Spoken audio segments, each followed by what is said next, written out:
চলমান তাপপ্রবাহে শিক্ষা কার্যক্রম চালু রয়েছে বিভিন্ন জেলায়। চালু থাকা বিদ্যালয় শিক্ষার্থীরা বলছেন অসহ্য গরম আর বিদ্যুতের লোডশেডিংয়ে ভালো নেই তারা। অবকাঠামোর দিক দিয়ে যেসব প্রতিষ্ঠান পিছিয়ে রয়েছে সেগুলোতে পাঠদান খুবই কষ্টকর বলছেন শিক্ষকরা। মাধ্যমিক ও উচ্চশিক্ষা অধিদপ্তর বলছে বিদ্যালয় ছুটি ঘোষণা সমস্যার সমাধান নয়, সবাইকে খাপ খাইয়ে নেওয়ার পরামর্শ দিয়েছে অধিদপ্তর। মোস্তফা মল্লিকের রিপোর্ট। যেসব বিদ্যালয় অবকাঠামোর দিক দিয়ে পিছিয়ে সেখানে শিক্ষার্থীদের সমস্যা আরও প্রকট।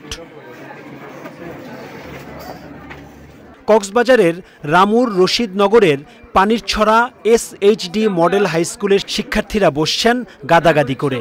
ছাদের টিনের তাপে পড়াশোনায় মনোযোগ দেয়া কঠিন। এই তাপমাত্রায় স্কুল চলা আসলে খুবই কষ্টকর। গরমের মধ্যে ক্লাস করতে আমাদের খুবই কষ্ট হচ্ছে, কিন্তু তারপরেও আমরা নিয়মিত স্কুলে আসছি। এখানে তীব্র গরম আর বিদ্যুৎ থাকে না বললেই চলে।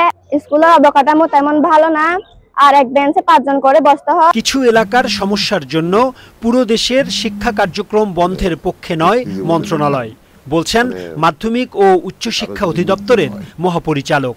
আমাদের শিক্ষা প্রতিষ্ঠান বন্ধ রাখার প্রবণতাটা সেটা বন্ধ করতে হবে আগে, যতটা সম্ভব আমাদের স্কুলগুলো খোলা রাখা। সিলেটে তো বৃষ্টি হচ্ছে এবং পাশাপাশি ময়মনসিংহ ঝড় বৃষ্টি হয়েছে, ওইখানে তাপমাত্রা অনেকটা সহনীয় পর্যায়ে আছে, যার জন্য সারা বাংলাদেশে একভাবে বন্ধ না করে আমরা এলাকা ভিত্তিক যাতে বন্ধ করা যায় সেই চিন্তা ভাবনা করছি। দুর্যোগের সময় শিক্ষা কার্যক্রম কোন প্রক্রিয়ায় চলবে তা নিয়ে কাজ করছে শিক্ষা মন্ত্রণালয়। Mostafa Mallik, Channel I, Dhaka.